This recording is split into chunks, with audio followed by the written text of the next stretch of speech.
Hey, you over there. Yeah, I see you. You're thinking about starting your own podcast, aren't you? Well, if you haven't heard about Anchor by Spotify, it's the easiest way to make a podcast with everything you need all in one place. Let me explain because I have some experience here. Anchor has tools that allow you to record and edit your podcast right from your phone or computer. When hosting on Anchor, you can distribute your podcast on listening platforms like Spotify, Apple Podcasts, and more. It's everything you need to make a podcast in one place. And best of all, Anchor is totally free. Yeah, that's right. You heard me. Totally free to record, edit, and distribute your podcast. It doesn't get any better than that. So download the Anchor app or go to anchor.fm to get started.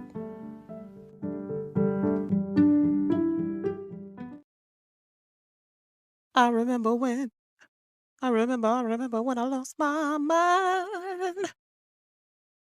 There was something so pleasant about that place. Okay. I'm not going to sing to you about being crazy. I'm going to talk to you about being crazy. I've got some explaining to do. Let's get into it.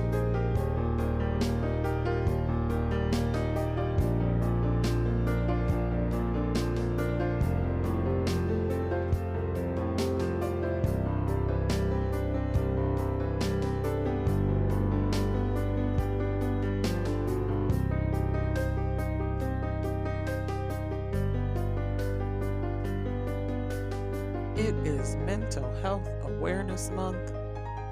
You know what that means?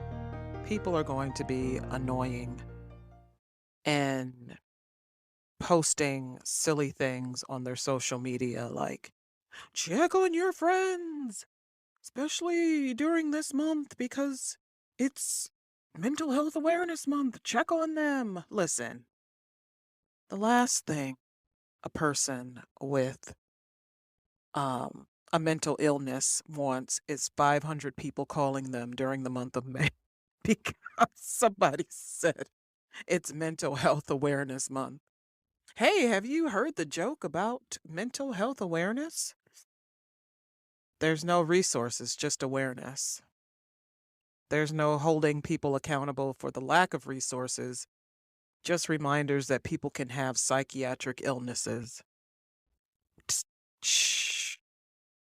Or is it badum? Anyway.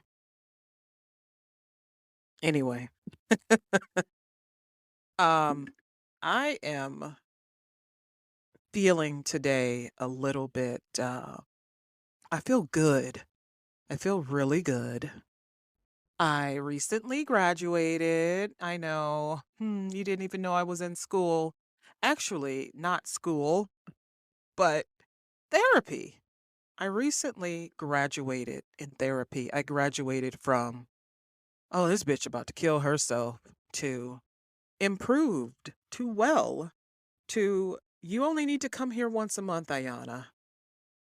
Which is, for me, it's kind of sad because I love my therapist. She is one of the, there's just something about when you find a good therapist, a person who's good at helping you to break down all of the things that are going wrong in your head, somebody who's able to redirect you, who's able to help you understand your emotions and your thoughts and figure out where you go next, what do you do next, where do you go, how do you proceed.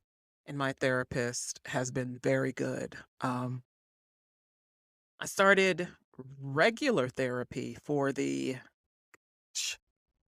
I want to say this may have been the 5th time in my adulthood that I initiated therapy.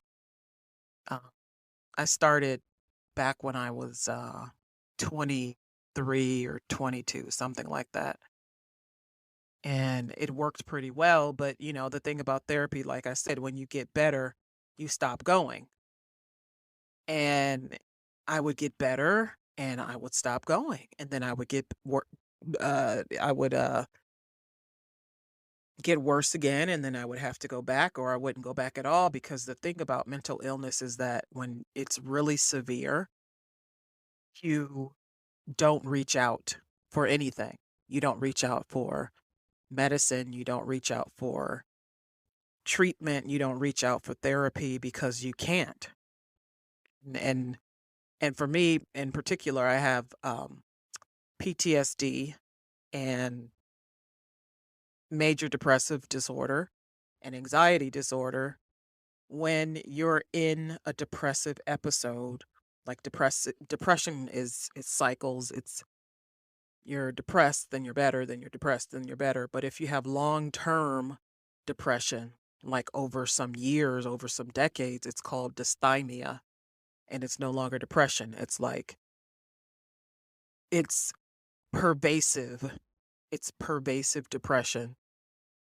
And I had that for the longest time until just now when I have been finally declared, it went from dysthymia to major depression to now I'm improved. So, what do I do now? I continue to see my therapist, and she continues to help me understand uh some big feelings that I'm having, some big emotions I have. One of my biggest issues I have, and it's happening recently, is change. Changes.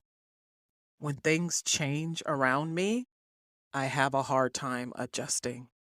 And I will shut down, completely shut down.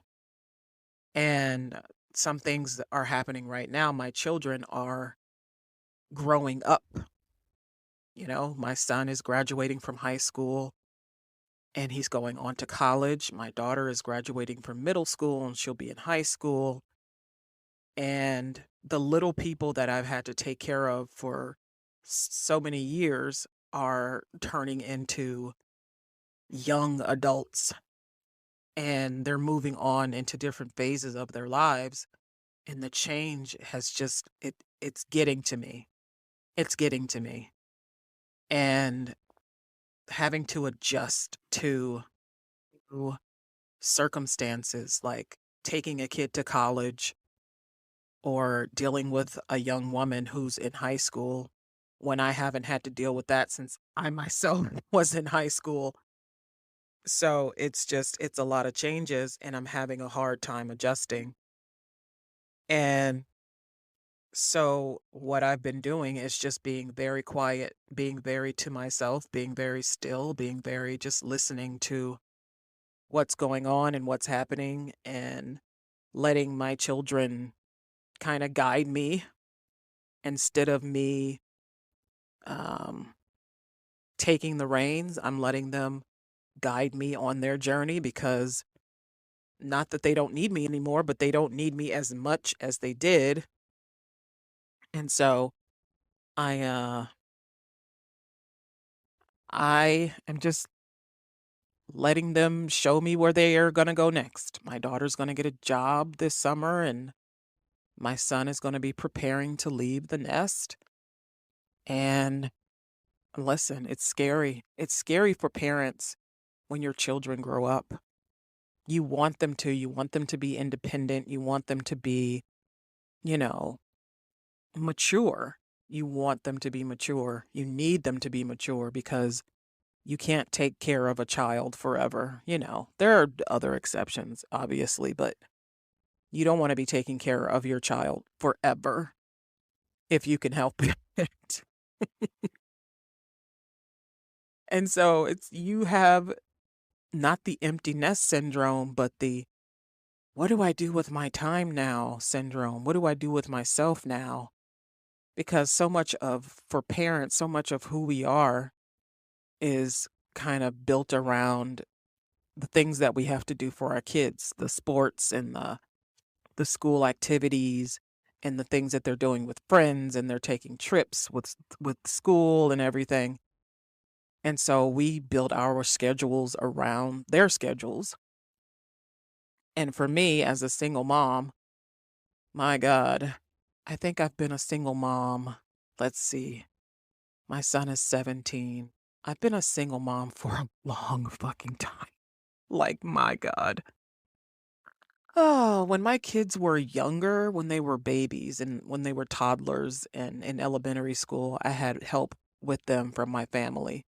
But even then it was still tough because I don't live close to my family, so I would have to like go to work and then drive all the way to my sister's house or my parents' house to pick up my kids after work and then go home. And by the time I got home, it was like 7 o'clock or 8 o'clock. And it, it there's a little bit of, you know, yeah, it wasn't so hard, but it was also hard in its own way. And now that they're bigger and they can do so many things for themselves, now that, one is going to be going off to college, I'm looking at my life like, what are you going to do now, girl? Because I know I'm still going to have one in the house taking care of my daughter, but what am I going to do now? I'm going to have so much extra time on my hands. My son plays football and I've been going to high school football games and he plays rugby. I've been going to rugby games. And what am I going to do now? I'm not going to have that. I'm going to have to try to make it to his college football games and it's just going to be harder. It's going to be hard. It's not going to be harder. It's going to be different. It's just going to be different. When I was in college, I wasn't involved in sports, but I did a few things here and there, but I mostly worked. I worked 2 jobs and I took a full course load every semester. My family never came to my school to visit me. There were siblings weekends and parents weekends, and I never saw my family ever until I went home. And I felt really I didn't feel alone, but I felt like I didn't have I don't know how to describe it. I felt like I was maybe an orphan while I was there. I mean, obviously I could call my parents and be like, "Hey, I need some snacks," and my mother would send me snacks and stuff, but nobody ever nobody ever met my parents until graduation. And I don't want that for my son. I want people to know that my son he has a sibling, he has a mother, he has, a support system. So I'll be going back and forth maybe as much as he wants me to. I don't want to be pushy either. When your kid goes off to college, you want to let them have their independence, but you also want them to know that you're a resource still for them. So there are all these changes going on around me. And this past weekend, I just kind of, I had a little bit of a meltdown completely. I just turned off everything and I put my phone on do not disturb for 24 hours. And I just I was going to get up and go do some things, but then it started raining like hard, like thunderstorms. And I just said, forget it. And I laid down in the bed and I watched TV. And that's what I did. That's what I did. I mean, I needed it. And then today I went, I got out of the house and I did what I usually do, the grocery shopping. And that's the other thing about my life is that it's a lot of doing things to keep other things going, right? So there's a lot of shopping for the house. There's a lot of doing things for the house. Like when I came back home, I had to do the yard work.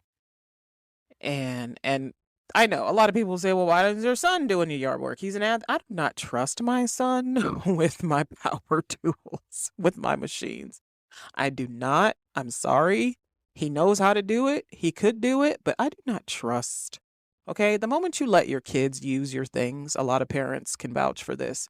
The moment you let your kids use your things is when they start to break down, is when they start to fall apart, is when something happens to it. Like right now, there's a very nice pair of scissors in my house that for some reason I decided these were going to be the house scissors. Those things have disappeared. They're the best pair of scissors. They're so sharp. They always stay so sharp and beautiful, cut right through paper like it's, like it's a bubble or something. One of my kids has made those scissors disappear.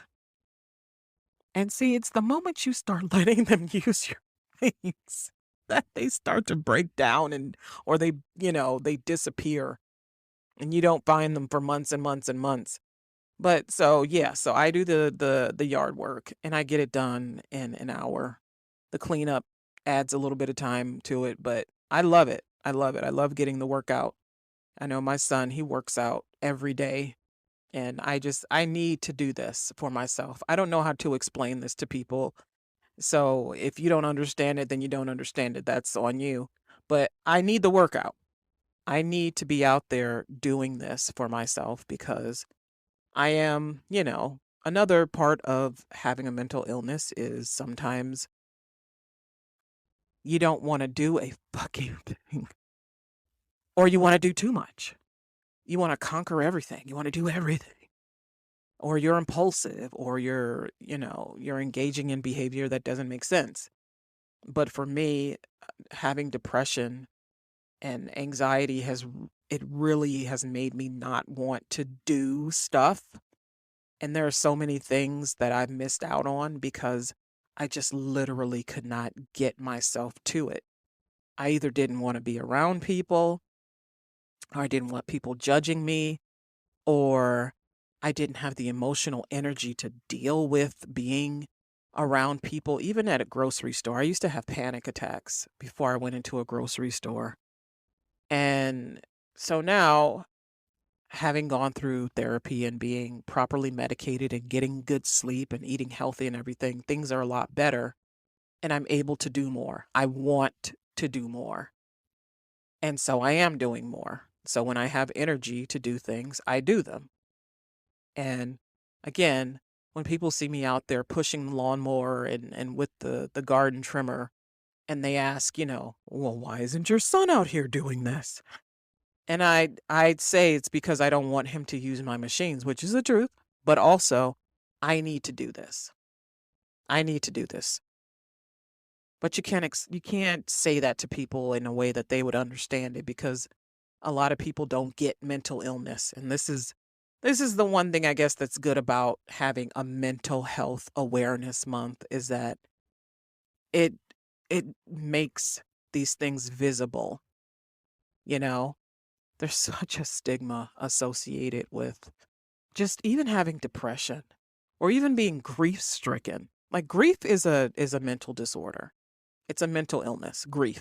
When someone dies, someone you love dies, if it's a pet, a beloved pet, or, even a coworker who you were close to, a parent, a child, it's a mental disorder.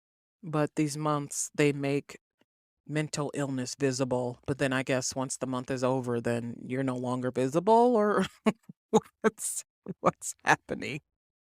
But also, um, one thing I wanted to mention is that for people like me, like, okay, I say that I have depression and anxiety. I don't ever say I'm depressed or I'm anxious because for me, those labels don't describe what I'm feeling. And there are so many things that I'm feeling that saying I am depressed just doesn't do it. But people will take these labels and they will put them on themselves and they think, and then they become that.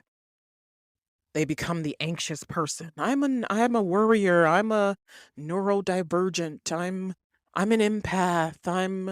I'm depressed. I'm anxious. And they adopt these labels and they become that it, and these labels just get in the way. They get in the way of helping you to understand what's going on. If you're Googling what your symptoms are and it goes, okay, you have ADHD.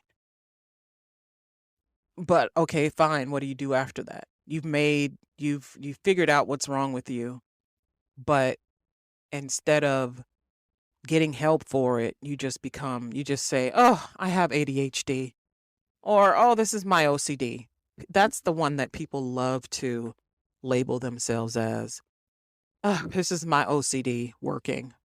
It's my OCD. It's my OCD. It's my obsessive compulsive disorder is more than just you like to have the same color of something straightened on a shelf in order to be able to relax. OCD is something so much more. It's insidious. It's incredible how it just seeps into every part of your life to the point that you can't relax. But that's also ADHD. You're fidgeting, you're hyper, you're moving all around, you can't focus, you can't pay attention to one thing. Your mind is always wandering, your body wanders. It takes you a long time to get to a place because if you have to go from A to B, you're going to stop at A.1, A.2, A.3 before you ever get to B. You're going to make all these stops along the way. And so when you label yourself, you're helping yourself to make sense of what's going on in your head, but you're also doing yourself a disservice because instead of getting help for what's going on, or you're watering down what's going on, maybe you have a bunch of different behaviors that you're doing and you're saying, oh, well, it's because I'm anxious. Oh, well, it's because I'm depressed. And instead of getting help for that, you just become whatever it is you say you are. So, as I was saying a long, long time ago about graduating in therapy, that was a tough session when we had to talk about that. Um, I started this latest round of therapy in September of 2020. Yeah, almost 2 years. And it was during the pandemic, obviously. And I was having just a rough, absolute rough time. I mean, it was not good at all. And I had suicidal ideations. I was sleeping a lot. I, um, I had no, everything just felt dark. I felt like there was something just sitting on my chest and I was crying all the time. And everything was just dark and gloomy and it was awful. It was terrible. And I um I went to see my old psychiatrist and was in his office crying and I said, there's something wrong. There's something wrong. And he was just yelling at me like there's nothing wrong with you. This is the one that would say I had the problems of a modern woman. You're fine. You just need some therapy. Go talk to a therapist. But it wasn't just that. I mean, I was not sleeping at all. I couldn't sleep. I couldn't shut my brain off to sleep.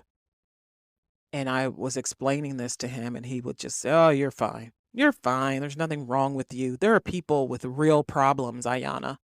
There are people out there with real issues.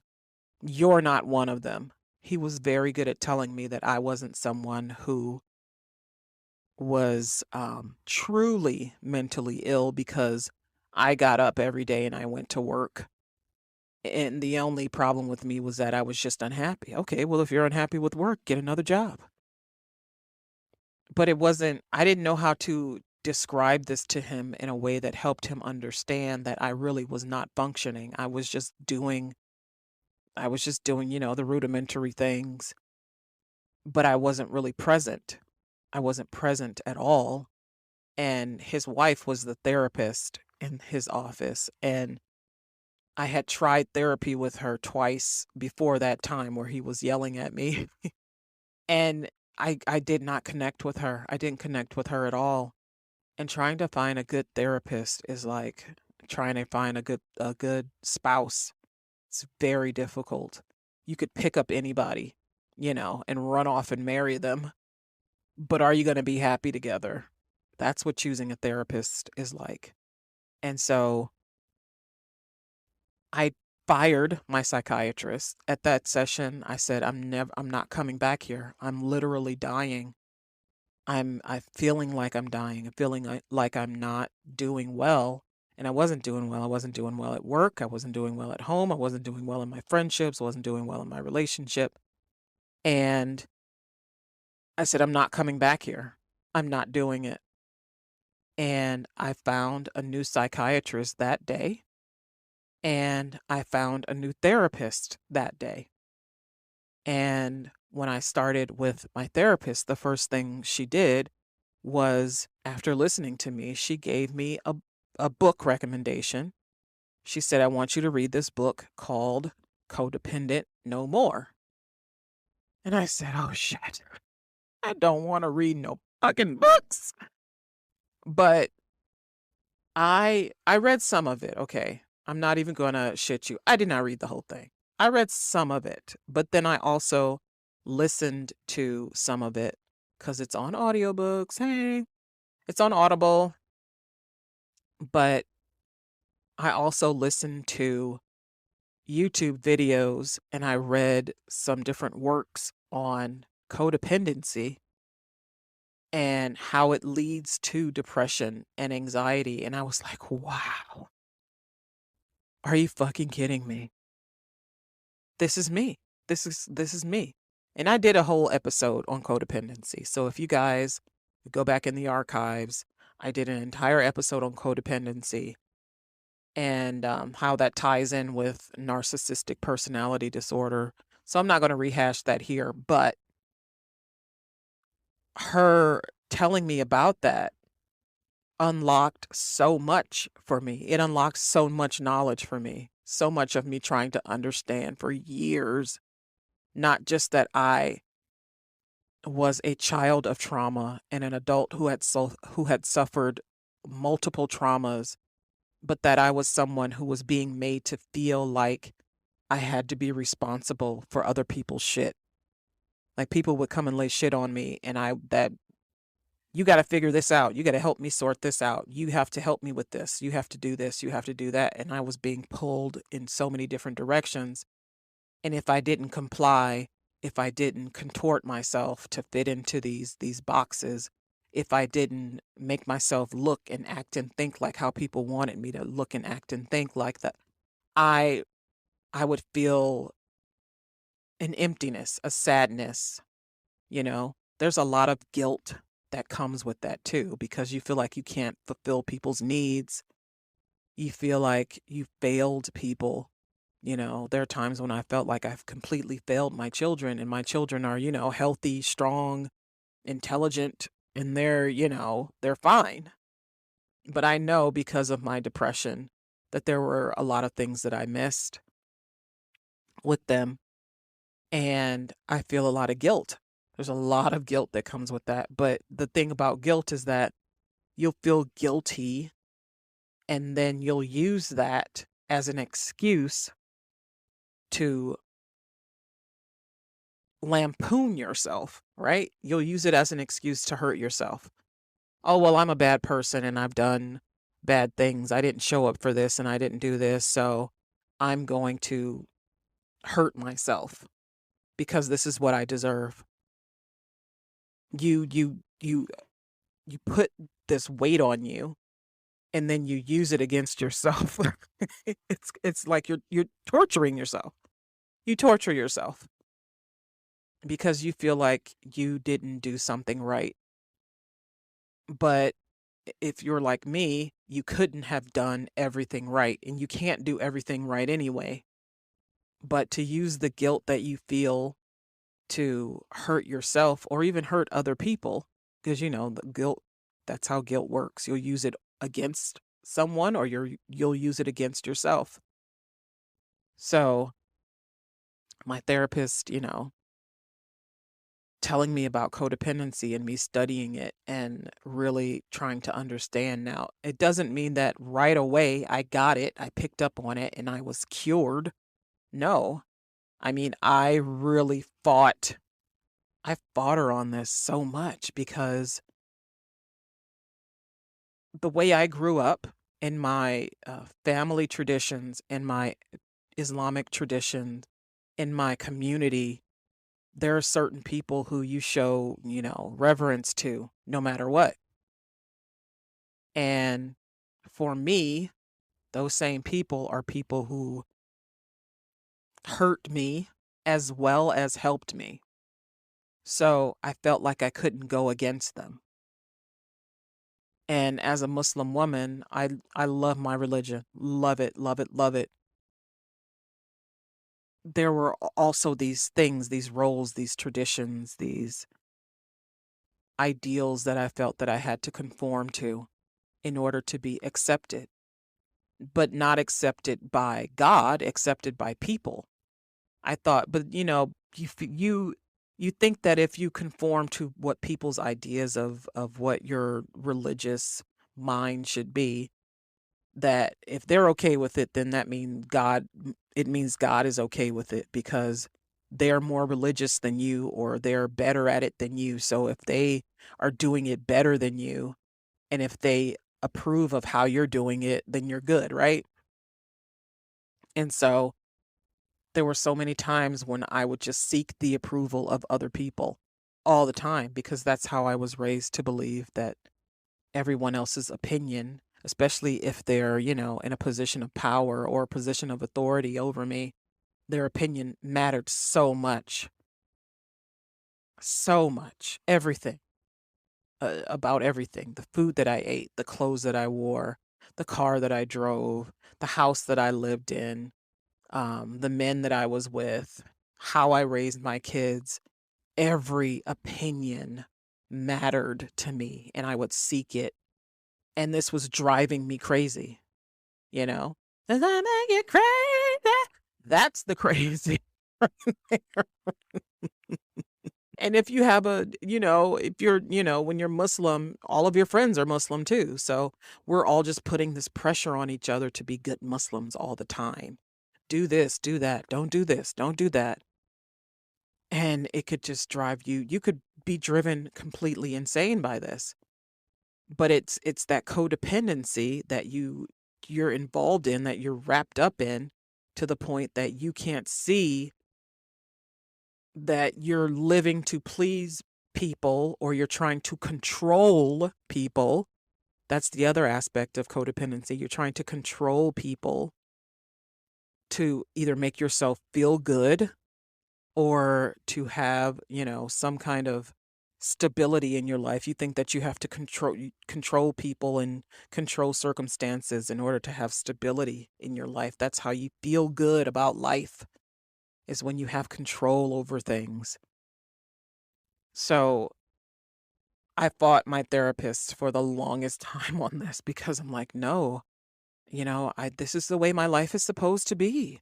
This is how it's supposed to be. But part of it was that I suffered trauma early in my life, very early, like age 4. And it did not get it didn't get better for me. And into adulthood, there was more trauma and more trauma and more trauma. And so there's trauma related disorder. And then there's the codependency. There's the depression and the anxiety from the trauma. And then there's the depression and anxiety from the codependency. So I was getting it from two sides.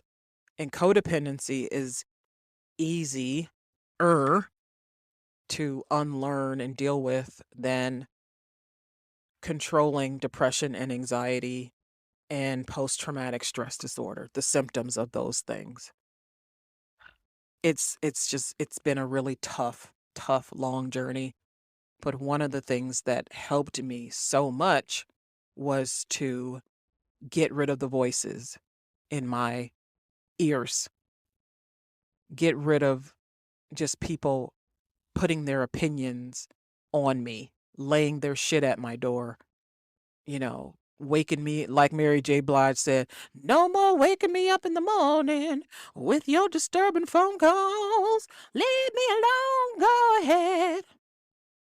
But yeah, being woken up with crazy phone calls or having people text me with crazy requests, people calling me while I'm working with crazy dumb shit, people showing up at my house just whenever they wanted to, people having access to my life whenever they wanted to. And yeah, there are people who think this is completely normal because they're family or because they've known you for a long time to just pop up, pop up, pop up, and you're just supposed to be responsive to them and answer to their needs. And it will drive you fucking crazy. It will drive you crazy. Because really, the only people you need to worry about, number one, is yourself. And you don't have to do a fucking thing for anybody. Except for if you have minor children, you got to do something for them. Absolutely. But all these other people, fuck them. And learning that and realizing that and understanding that was so freeing for me. So freeing. Oh my gosh. When you realize that part of the reason why you're crazy is because you're being driven crazy by other people, woo, the doors that unlocks for you, because you can just kick them people to the fucking curb. You absolutely can. Because guess what? They're not going to stop. They are not going to stop. Because first they would have to recognize that they are a problem for you. But if they're a problem for you, guess what? They are also a problem for themselves. And I should have said this at the top of my podcast episode here, is that a lot of people refuse to believe that there is anything wrong with them. Even as you're seeing their behavior and it's harmful and it's hurtful and it's abusive, there are people who refuse to believe that there is anything wrong with them. Now, not everything needs, a psychiatrist and medication. Some things just need you to sit down and talk to a therapist about what's happening, about what happened, about yesterday. That's what therapists are good at. Therapists are good for talking about what happened yesterday and how you're not going to let it happen again when you walk out that door, when you walk out the therapist door. I had my yearly physical the other day, and my doctor's talking to me about, update me on what's been going on, because I hadn't seen her since December. And she's like, update me on what's going on. And I'm talking about this. And I said, well, I had a hard winter. Winter was very hard for me, emotionally and physically. I wasn't really moving as much as I usually did. I just didn't feel like it for some reason. This was like at the tail end of me finally realizing what was going on with me mentally and the codependency and just letting go of all of this shit. This was just at the tail end of it. And so it was a very hard winter for me. And it culminated in February when I finally just fucking blew up. And I closed so many doors on so many people and so many things so that I could save myself and my mental health. So I'm once again trying to undo damage that I was doing to myself that entire time. But my doctor is like, she's listening to me and she's like, well, okay, well, don't focus on yesterday. Don't focus on yesterday. Focus on the future. Look ahead. Think ahead. And you know what? She's right. That's another thing that can drive you crazy, is thinking about what happened yesterday. And the therapist is very good with helping you sort that out. So that's fine. But if you're sitting and you're obsessing about it, it's one thing to talk about it and deal with it and move on. That's what you need to do. Because you need to know how to proceed from where you are right now. And you can't proceed from where you are until you understand where you've been, how you got there, and how you don't want to go back there. But there are times when I would just literally sit and obsess over, I was supposed to do this, and I was supposed to do that, and I was supposed to do that, and I didn't do this, and I didn't, exercise this day, and I didn't eat the best, and just obsess over what I didn't do and what I thought I should have been doing. And my doctor's just like, you can't do anything about it. And she's right. I couldn't do anything about it. So why am I obsessing over it? So for that whole time that I was in therapy until about maybe January of this year, January 2022, I was fighting my therapist on this codependency. Fighting. And meanwhile, I was being driven crazy at the same time. People literally just with no fucking regard whatsoever. And when I talk about it, I use an angry tone because it pisses me off. Because people will literally grind you down to bits and not give one fuck. And when you cut them off because you're tired of being driven crazy, when you cut them off, they will come at you combatively. They will harass you. They'll, malign you. They'll talk shit about you to other people, and they'll, accuse you of not ever being there. And you just have to let that be. I mean, you can block them. You don't have to take their phone calls when they come over. You don't have to let them in your home. You have to be firm, and you have to be strong, and you have to maintain your boundary. They will try to violate it. They will, absolutely. And you have to maintain that fence, that wall, that you say who gets to come in and when and why and how. And maybe these people never get to come back in, and that is fine. But they will blame you. But, and I've told this to people before, having a false narrative of you is a small price to pay for ridding your life of toxic people. It is a small price to pay. Let them tell whatever story they want to tell. Let them spread whatever gossip they want to tell, whatever they need to say about why things are the way that they are now between the two of you. Who gives a fuck? That's what they like to do anyway. They like to gossip and spread lies and things. Let them. You can't control them. You don't even want to control them. You don't want to control anybody except for you. You are the only person. You are the only person that you should want to control. You are the only person that you should want to control. You cannot control anyone else. You should not be seeking to control anyone else either. You're not you're not a lord. You're not an oppressor unless you are, in which case, fuck you. But you should not want to control anyone. Control yourself. Control your body, control your thoughts, control your mind, control your words, control your actions. You do that, you will find that you don't have any time for anybody else. Like, my space is so filled up with me trying to control this Ayana body, making sure I eat healthy, making sure I pay my bills, making sure,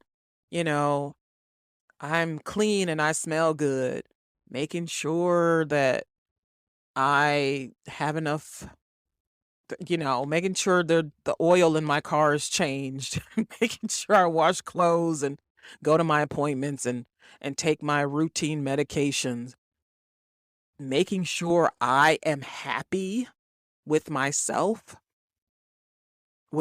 I'm making sure that I'm comfortable in my environment, making sure that I have activities to keep me busy. I mean, phew, that's a lot of shit. That's a lot of stuff.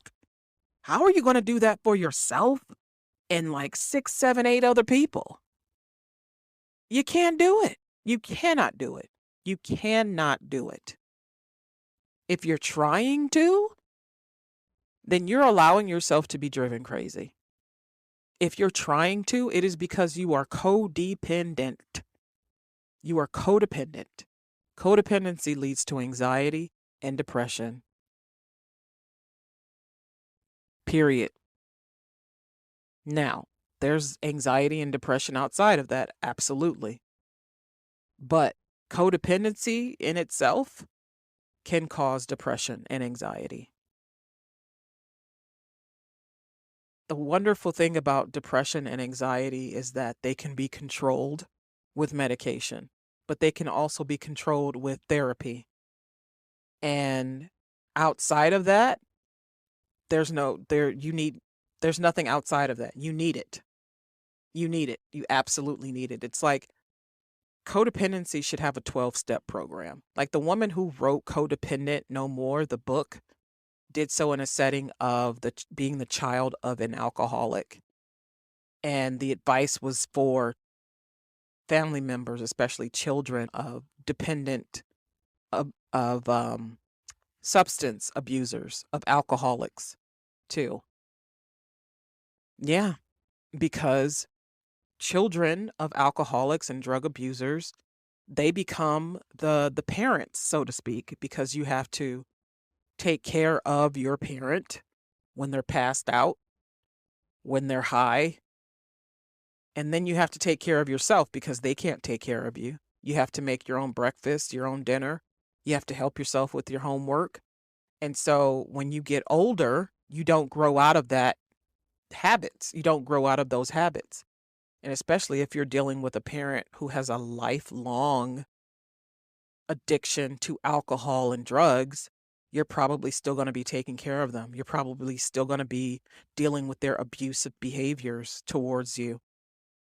They're still going to be calling you, asking you for money or to come pick them up or to take them to the hospital, or you have to go and take them to the hospital or to a clinic, or you're having to take care of these people for the rest of your life because they put it on you.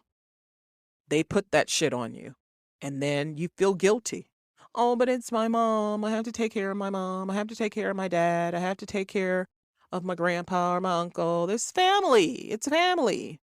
People use that family shit to make you do some of the absolute worst things, or to make you do something that you don't want to do, or to make you repetitively engage in activities that you do not want to engage in. Just be honest. Just be honest. Be honest. Be honest with yourself. Be honest with them.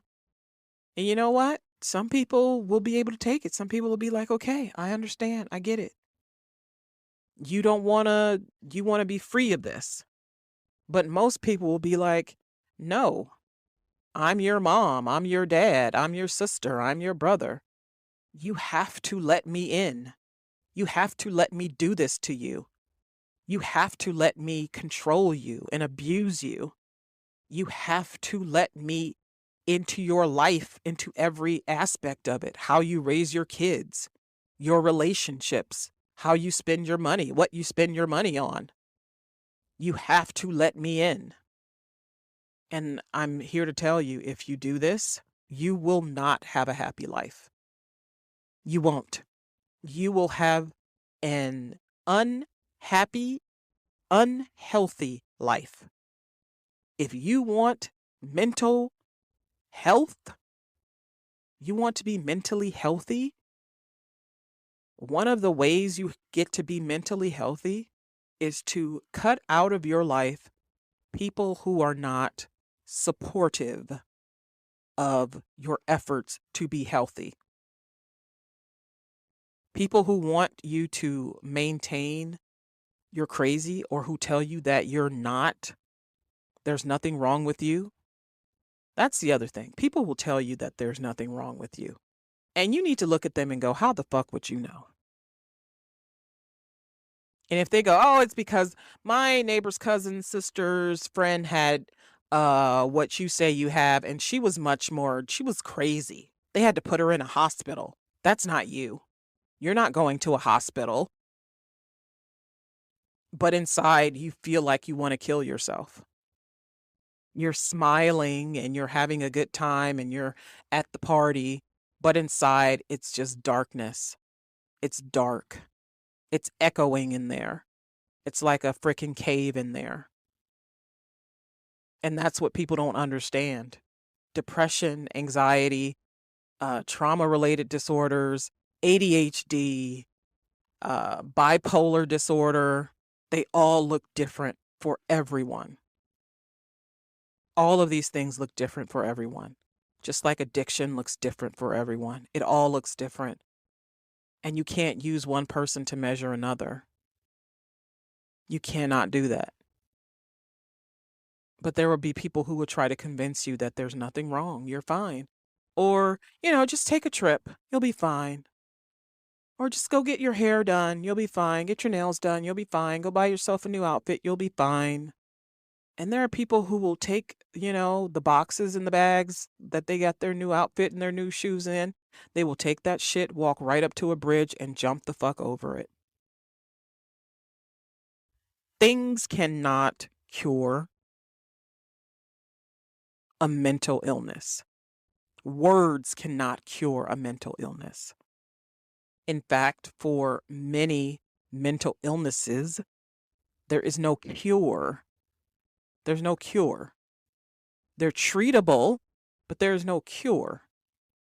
There are, there's low grade depression, there's adjustment disorder, there's grief disorder. These things can be temporary, but even when you're in them, even when you're in like an adjustment disorder, like you just lost your job and you're dealing with, you have cancer, you might go into a depression and you might develop anxiety because of your health, because of your physical health related disorders. But even in that, you might still need medication and therapy. And then a year from then, you're fine. Everything is good. You don't need medicine anymore. You don't need therapy anymore. But most mental illnesses, and there are hundreds and hundreds and hundreds and hundreds of them, they need ongoing treatment. You might have to take medication for the rest of your life.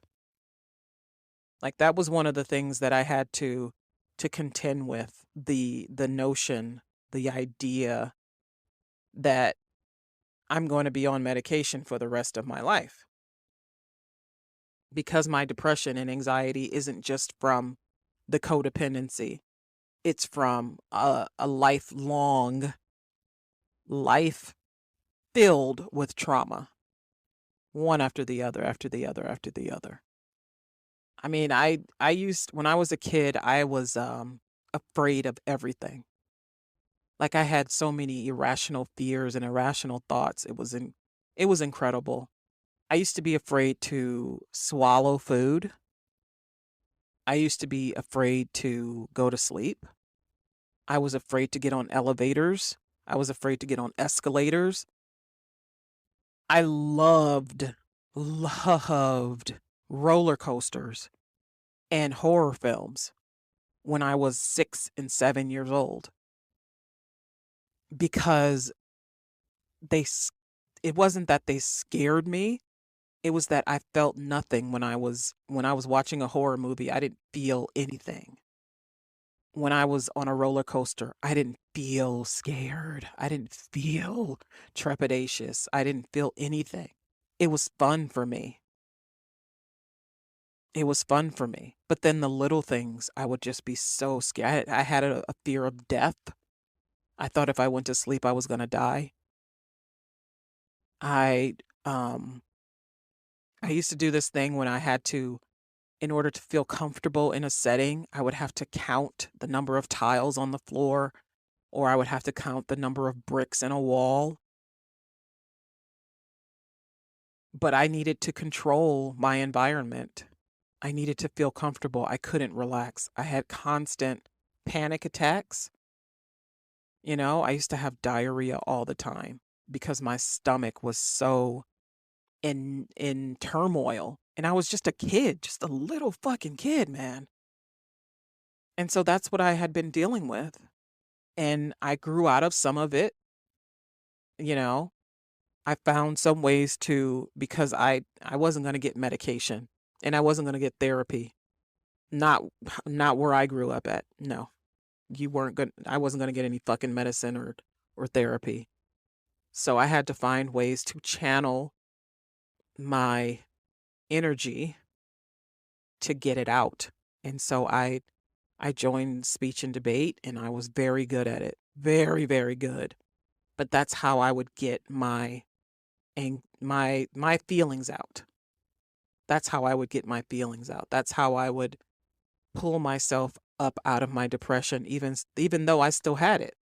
You know, I would come home from school and I would take 3-hour naps. I would, there would be times when I would just sleep all the time. I would sleep all the fucking time. And I did this in college too when I wasn't working or in class. I would just sleep because sleep, you know how people say they take depression naps? That's what I would do because that's how my brain was protecting me. My brain was protecting me from stress. My brain was protecting me from interacting with people when I didn't have the energy to do it. My brain was protecting me from feeling like I was being judged or feeling like I had to participate.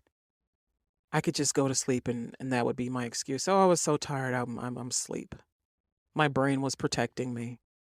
But not only that, you're so exhausted from having to pretend like everything is okay all the time that you're just tired. You're just tired. You're just tired of not being able to say it so that people understand it, of people not understanding what's going on with you, of feeling like the weight of the world is on you, of having to do so much just to fucking survive and live and, you know, I mean, it's a lot. So, some things they come and go, and some things are with you for the long term, and you might have to be on medicine for the rest of your life. And this is the one thing that I've gone back and forth with my therapist about is medication. She believes that medication like SSRIs and other psychotropics should be, unless you have a psychotic disorder, they should be temporary. And especially the one that I take Effexor. And she believes very much that you should not have to be on Effexor for your entire life. And I've talked to my psychiatrist about this, and, you know, she says, well, with your history and, you know, if you stopped taking this medication, you probably would fall into depression again and you might do something drastic like commit suicide. And I mean, I don't, if I had to take a pill for the rest of my life, fine. It doesn't bother me. But my therapist is very much like, no, you should not be on medicine for the rest of your life. And maybe she's right, maybe she's wrong, I don't know. But there was one particular therapy that, because my depression and anxiety just seemed like it was not getting any better. Like I said, I was fighting with her for a long time about, you know, about codependency and about doing the things necessary to get out of my mental illness, to get out of bed, to shower, to, especially during the pandemic, I just was not taking care of myself very well. And I was fighting with her on what I should do, and she was just like, "You know what? This is just," she was just exasperated. And one of the things she suggested to me that I should do, and she said that she suggests this to her other patients because she worked with veterans who had PTSD. One of her treatment recommendations is still transcranial magnetic stimulation. And it's a non-invasive treatment that uses magnetic fields to stimulate nerve cells in the brain. It's used to treat depression, OCD, PTSD, pain and substance use disorders, and other disorders. And it's particularly good for people who have not benefited from other treatments. Like, I wasn't benefiting from just taking medication. It wasn't helping. Even with the increase in my medicine, it worked for a minute, and then I was being over medicated, and I could tell that I was being over medicated, and she could tell. And so I stepped down, and I'm good. I'm fine. I'm better. But for a while there, she was just like, I don't know what to do for you. You're going to have to do this TMS because the medication is not helping. The therapy isn't helping. And then finally, something just fucking unlocked. Something just happened, and I started to get better. Not that TMS at some point, maybe, if I don't want to be on medicine for the rest of my life, maybe TMS. But if you're someone who has OCD or PTSD or a pain disorder or substance use disorder, depression, anxiety, and you have health insurance, certainly consider TMS. There are TMS centers all over the country. And there are a few side effects from what I've read, because I did research it because I was considering it at one point. But there are a few side effects. But one of the things it does is it completely, it eliminates your depression. It brings you out of your disorder. It brings you out of your mental disorder. I don't know how it does it, but it just, the magnetic energy enters the brain, and it's like you go every day. You go every day for this. And it's over the course of a few weeks. You go every day for these sessions that are like 40 to 60 minutes. And then that's it. Then they monitor you, they talk to you, they interview you, and you talk to your therapist. And it to me, it doesn't sound strange, because we know that the brain, the parts of the brain that sit in trauma, that have these obsessive compulsive and ADHD and depression and anxiety disorders, the brain is either overstimulated, it's doing too much, or with depression, it's not doing enough. Or with trauma, it's just completely depressed. And the thing about a brain that sits in trauma, like I had sat in trauma for decades, it causes brain damage. And depression causes brain damage as well. It depends on how long you've had it. If you've been in depression for a while, for years, if you've sat in trauma for years and not dealt with it, not received treatment for it, the parts of your brain that are responsible for helping you to retain information, to help you focus, to help you remember things, short-term, long-term memory, to help you recall information, to help you concentrate when you're reading. Mental disorders damage that part of your brain. And so you're going to have a hard time remembering things. And that was, for me, that was, shit.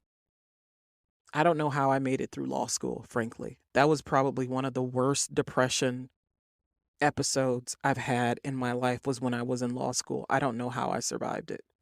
I don't know how I made it out, but I did. And I passed the bar the first time. Hey, yeah. But I was on Effexor for a time when I was in law school. But I was so stupid, because I thought, okay, I feel better. Now I don't have to take this anymore, right? And no, you have to keep taking your medicine, even if you feel better. You're supposed to feel better. Duh, dummy.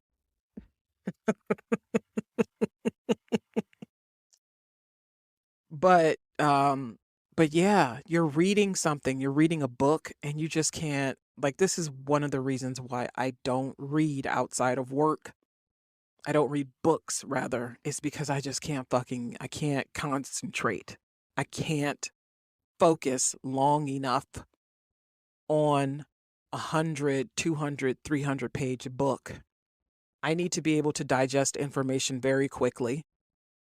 And so that's why, that's what I do at my job. I digest pages and pages and pages of information very quickly, but I'm able to get in and get out.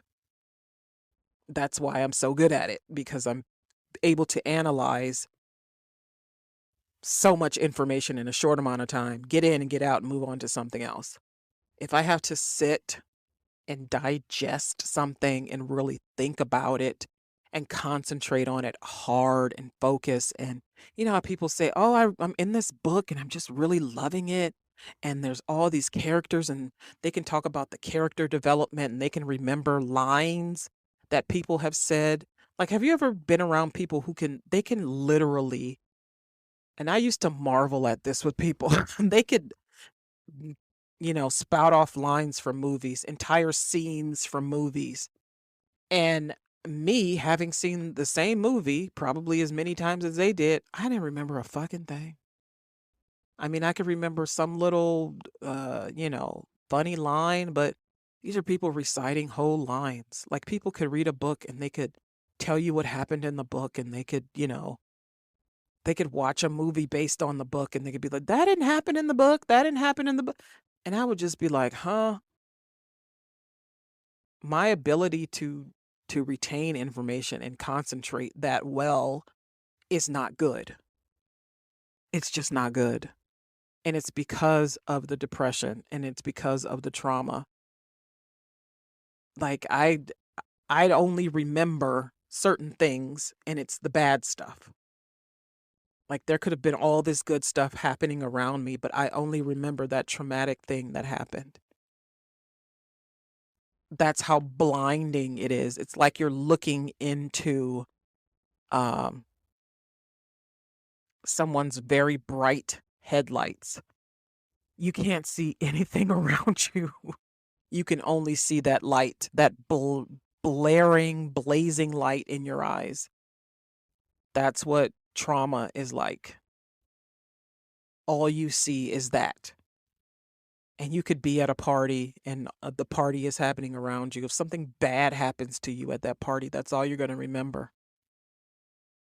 And a lot of my life has been like that. So a lot of my therapy has been trying to help me remember things that happened that were good and highlight those moments, but to also help me understand how to just relax, pay attention, focus, concentrate, maintain attention, remember, retain information. It's just those little things that people take for granted that I'm trying to repair in my brain. My ability to be able to sit here and do this podcast is because my therapist helped me to get from just being able to do the rudimentary, the little piddly things every day, to to building me up to be able to do something big with my time. From just doing the little tasks every day to doing something big. And it was a bunch of different steps. It wasn't just like, okay, you're going to go out there after this, you're going to be able to go out there and conquer the world. But no, it was just her building me back up and showing me how to deal with the world a little bit at a time, having me deal with something one thing at a time, not try to deal with everything that's happening tomorrow or 2 weeks later or 3 weeks later at one time, before it's happened. If something was happening 2 weeks from now, I would be worrying about it and thinking about it and trying to figure out how to get through it right now.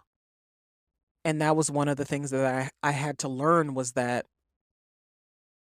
you don't deal with things until they are happening.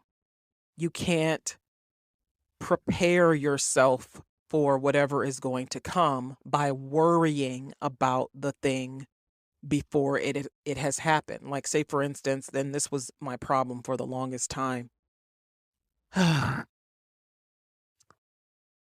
If I had an appointment on a Tuesday, Sunday night and Monday, I would be sick with anxiety over it. I would wake up in the middle of the night and pull my hair out. I would just be pulling my hair out with just worry over it. And it could be any appointment. It could have been a doctor appointment. It could have been an activity that I had volunteered to do the next day. It was anything. It was anything. And I didn't even know what I would be worried about.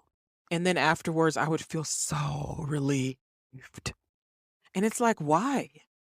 It's just, people go to the dentist every fucking day.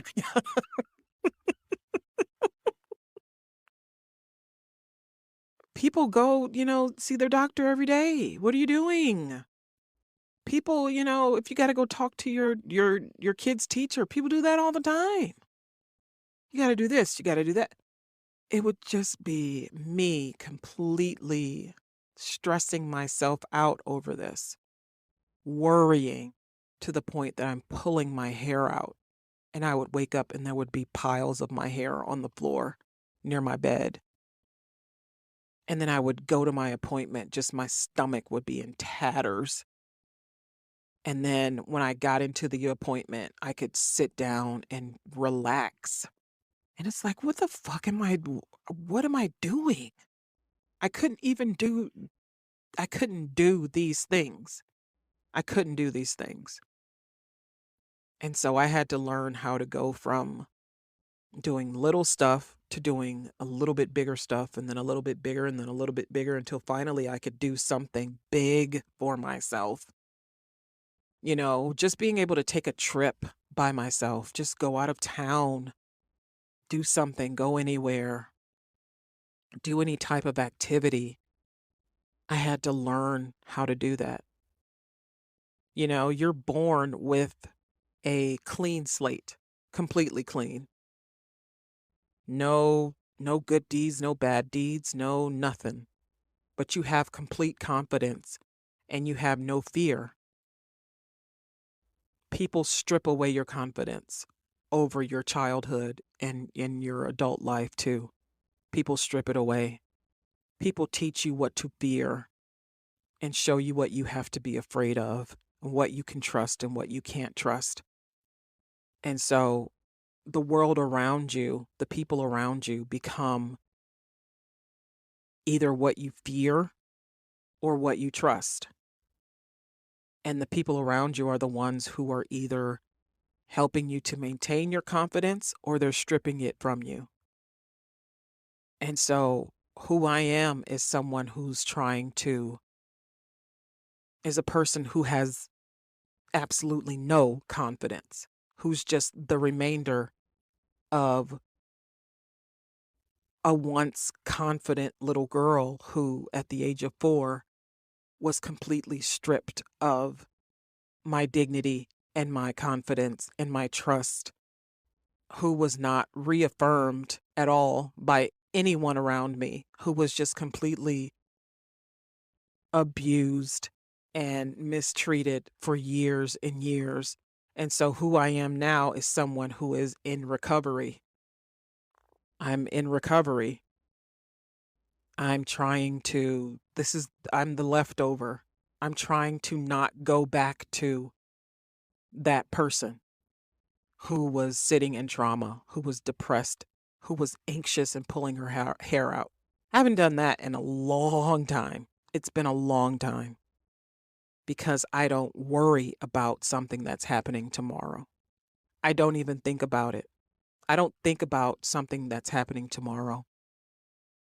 When I'm in it tomorrow, I might think about it 5 minutes before. But 24 hours before, no. 12 hours, no. I might have an important phone call at 1:30 or 10 o'clock. Okay. If it's at 1 o'clock in the afternoon, catch me at 12:55 p.m. I am not preparing. I don't give a fuck. I'm just going to answer the phone and we'll just start talking. I don't get weighted down with worry anymore. I'm not putting that stress on my body. I'm not holding stress anywhere in my body, not holding it in my shoulders, not holding it in my face. I'm not doing it.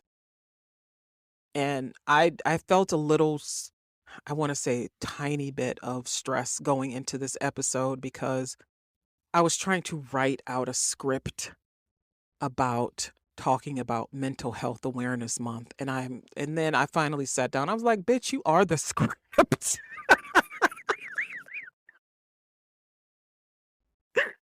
Like, girl, you are the damn script. What are you talking about?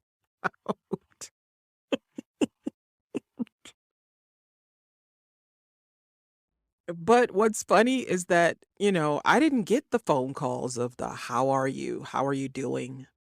With one exception. Victoria calls me, and we talk a lot. And, she asks me how I'm doing, my BFF Victoria. I have two BFFs. Zakia, I love very dearly. I've known her for 17 years, 18 years almost. And Victoria, whom, believe it or not, Victoria and I have not met in person. We met through a mutual friend over Facebook, and we just became friends. And then one day she was like, "Hey, you want to become accountability partners on the Apple Watch in our workouts?" I was like, "Yeah, okay, sure." And we went from being accountability partners to, "Bitch, did you work out today?" "No." "Okay, me either."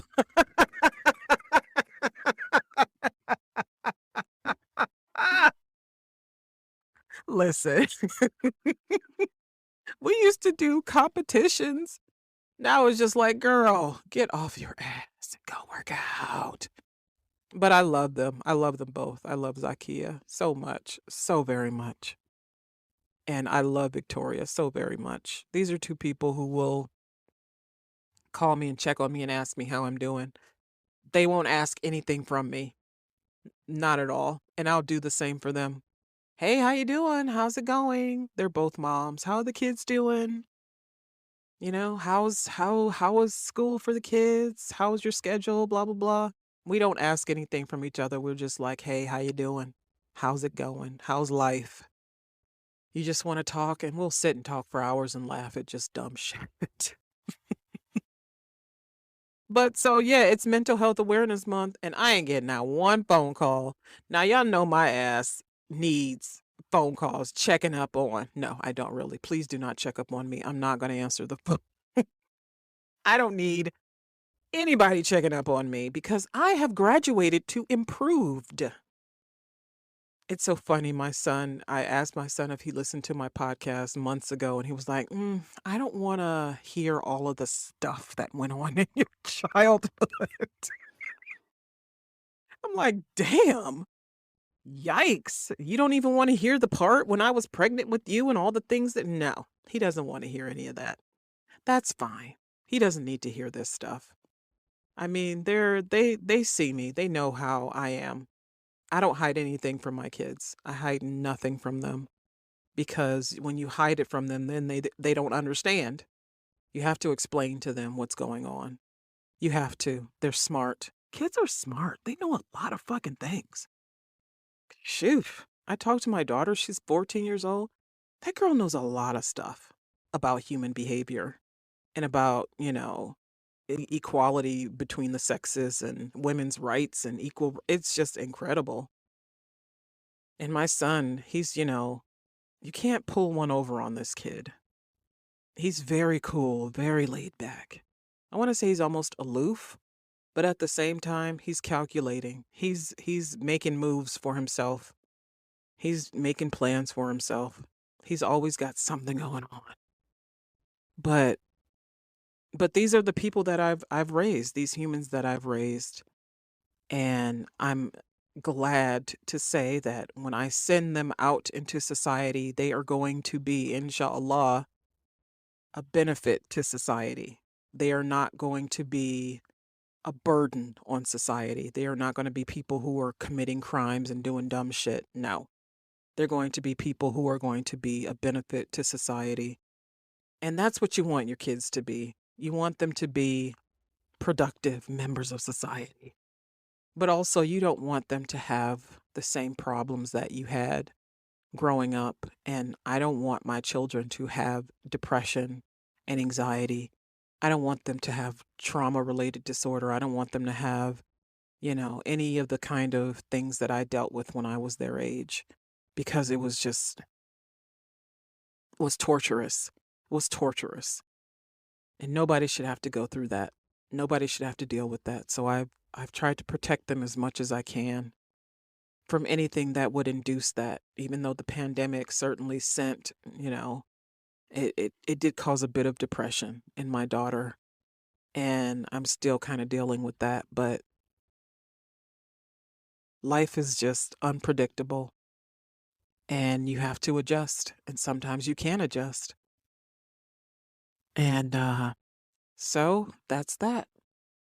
So, yeah, it's mental health awareness. And hopefully, you all, if you're feeling a certain way, and you know what I mean, if you're feeling blue, if you're feeling sad, if you're feeling this pervasive sadness that you can't get over, or you're feeling like you have symptoms of something, talk to a professional. Please, please do not suffer in silence. Don't do it. Do not do it, because you will be suffering. Even if you put a smile on your face and you put on a nice clean outfit and you do your hair, or for women, you do your makeup or whatever, get your nails done, you can still be depressed. You can still be, there can still be something wrong with you that isn't showing. And there are plenty of people who are killing it in every facet of their lives, in every facet of their life, in their career, at school. There are people who are just acing everything at the top of their game, achieving all kinds of good things, and they commit suicide. They die from suicide. There are actors and singers, people who are at the top of their game, and they commit suicide. Because it's not what you see. It's oftentimes what you do not see. And that's what you need to get help for. The thing that people don't see, the thing that only you know about. The thing that only you know about. So if you're feeling like you need help, there are so many treatment modalities. There's so many, so many. And accessing a therapist nowadays has become easier than ever with all of these therapy apps. You could have telemedicine. You don't have to go into an office. You can have telemedicine, but one thing you need to do is to be honest with the therapist. This is one place where people get messed up, is because they're not honest with their therapists. Tell your therapist everything that you do. Tell them everything, because they can't help you if they only know half of who you are. Tell them every fucking thing. They're not judging you. And even if they are, so what? They're judging you to help you. And if you feel like you're not jibing, you're not vibing with your therapist, get another one. There are thousands of therapists. You don't have to stick with the one who doesn't make you feel, not that they should make you feel good, but someone who isn't helping you, someone who isn't speaking to you the way you think a therapist should speak to you, someone who isn't giving you the proper tools to climb out of your mental illness, to achieve stability in your mental illness, in your symptoms. It's the same with a doctor. If you're seeing a doctor, even a psychiatrist, who is not treating you properly, who isn't giving you, who isn't prescribing the correct medication, who isn't listening to your needs, fire them. This is your health, your health, your health. You have to be more concerned with your health than you are with hurting people's feelings. And that's going to be the tagline for today's show. You have to be more concerned with your health than hurting people's feelings. And that will help you get out of codependency. That would help you get out of bad relationships, bad friendships, bad work relationships. You have to be more concerned with your health than you are with hurting people's feelings. People are in charge of their own feelings, and they're going to feel how they want to about what you do or what you say, or about how you need to protect yourself, or about how you need to move on. They're going to feel how they want. You have no control over that. All you can control is yourself, and you need to do it now. You need to get the help that you need. And if someone isn't helping you, fire them and move on to someone else. And if someone is hurting you, get rid of them. Don't kill them. No, not like that. Not like, you're pulling out the 1,000 ways to kill a nigga. No, you're no. Close the door to them is what I mean to say. Close the door to them. Now, keep in mind, they're going to try to come back and they're going to try to find ways back into your life. Keep the door closed. Don't feel sorry for people. You're not an angel, okay? You're not. I know you probably think you are, but you are not an angel sent by God to help a motherfucker. No, you are not. You don't have to do anything for anyone but yourself. And hopefully what you're doing for yourself is not hurting yourself. And please, again, if you need help, I know it can be hard sometimes to reach out. There are times where you could be so depressed or so your brain is just whizzing, blah, blah, blah, blah, blah, blah, blah. Your thoughts are moving so fast that you can't sit down to figure out how to ask someone for help or to get a phone number to call somebody for help. For me, my health insurance, I called, the whatever helpline they have. They'll refer you to a doctor. They'll refer you for tests. They'll tell you the lowest price to go, where to go for the lowest price on this test and that test and all of that. They'll help you get medications that are affordable and formularies that are affordable. Also, your doctor, your primary care doctor can refer you. And where I live at, we have these 2 big hospital machines. And if you call one of their help desk numbers, they will refer you to a doctor, and a doctor can refer you to a therapist. Or you can Google therapist near me, therapist in my area, and names will pop up. I know during the height of the pandemic, there were wait lists, just wait lists, because everybody was having a hard time. But I feel like things have maybe cooled down a bit. And if you were looking for a therapist in the past, please do go look for a therapist now. When I started my therapy back in 2020, I was once a week, and then I was every 2 weeks, and now I'm up to once a month. And I feel like that's good for me. That's progress. That's wonderful. That's nice. But you do what is best for you, and in conjunction with your doctor recommendations and your therapist recommendations. But please be honest with these people. Tell them everything that you're feeling, everything that's going on, and do not allow your needs and concerns to be dismissed. And if you feel like they are being dismissed, move on to someone else. Move on to someone else. Don't allow yourself to be over-medicated or under-medicated or underestimated. Do what is best for you, but do something for yourself. Do something for yourself to ensure your mental health and mental wellness, because it is wealth. It is absolutely enriching and rich and wonderful when you are back to health. And this has been Ayana Explains It All, brought to you by facts, figures, and enlightenment. Take care.